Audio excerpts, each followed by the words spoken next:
வணக்கம் நண்பர்களே, நம்ம இப்போ வந்து டபுள் நன்சாக் பேசிக்கான விஷயங்களை சிலதை பார்க்க போகிறோம். ஃபஸ்ட்டு நீங்கள் வந்து டபுள் நன்சாக்கில் இந்த டச் மட்டும் பழகிக்கணும். இந்த டச்சை ஃபஸ்ட்டு நல்லா பழகிக்கிங்க.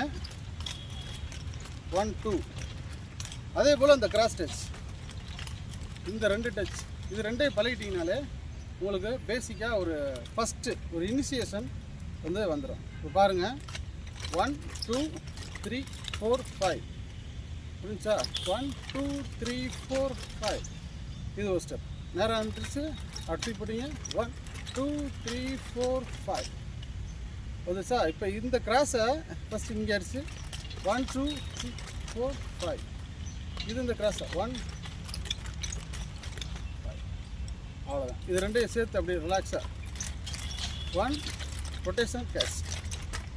அப்புறம் ஷோல்டர் கேட்ச், இந்த கேட்ச் தனியாக பழகிக்கணும். இது வந்து தனியாக தொங்க போட்டு கேட்ச் பிடிக்கணும். ஒரு அட்டாக்கு ஒரு கேட்ச் சிங்கிள் நன்சாக்கில் பண்ணியிருப்போம்.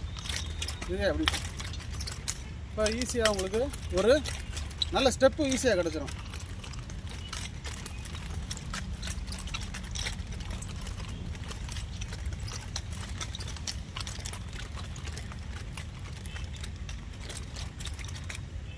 அவ்வளோதான். இப்போ இது ஒரு கிராஸ் ரொட்டேஷனும் பழகிக்கிங்க.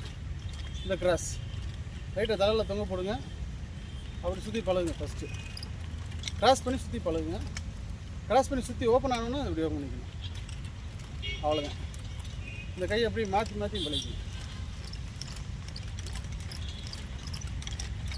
இது முடிச்சோன்னா அதே ரிவர்ஸ், அதே தான் இந்த பக்கம் இப்படி சுற்றி பழகிக்கிங்க. இப்போ அப்படியே ரிவர்ஸ் இந்த 2 கையிலையும்.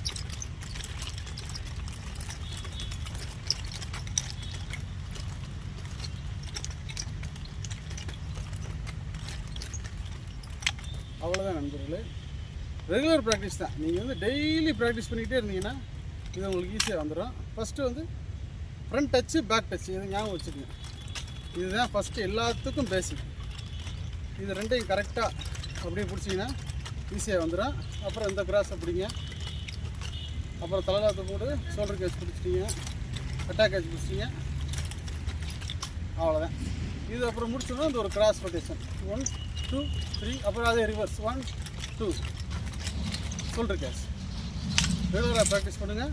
ப்ராக்டிஸ் தான் டெய்லி பண்ணிகிட்டே இருந்தீங்கன்னா உங்களுக்கு கட்டாயமாக வந்துடும். நன்றி நண்பர்களே.